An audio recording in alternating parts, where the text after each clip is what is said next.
महारानी तुमने करके मुझे फंसा कर दिया, लेकिन अगर दोनों चीज कर गई खेला तो तुम जो है अमर चीज वो कहा है?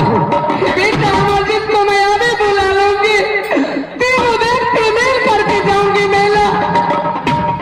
ठीक है तो अमर चीज को बुलाओ, और अगर यही तेरा इच्छा है कि तीनों चीज मिल करके धर्म करने के लिए तारापुर की मेला जाऊं, राजा धर्ममल ने वो बहुत प्रतापिक है और वो मैं मेला गया तो उस मेला में जाऊंगा। मैं वो दस्तूता हूँ। एक काम करो, तुम चले जाओ और साथ में अपने पुत्र के ले लो मैं अभी बुला लूंगी, यही बुला लूंगी। और मुझे यहाँ छोड़ दो, बाकी मेरे राजगद्दी पर कौन रहेगा? टाइम के लिए मंत्री को दे दो और चलाएगा। मंत्री को बड़े भैया को नहीं है इसमें। ठीक है, मंत्री को हम इस तरह बुलाते हैं। ठीक है आशीर्वाद है मंत्री।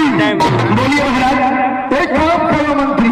क्या काम कर रहे हैं? जिस तरीका से मुझे राज दे दिया ना बड़े भाई साहब, तुम 3 दिन के लिए इस गद्दी पर में राज को तुम शांति से रखना।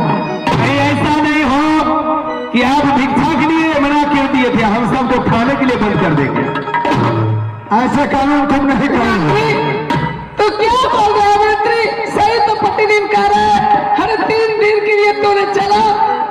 अगर कोई दिक्कत होगा तो तूने फोन कर देना, हम लोग आ जाऊंगी। ठीक है महाराज, आपकी आज्ञा का मैं पालन अवश्य ही करूंगा। ठीक है तो अमरजीत को बुलाओ महारानी।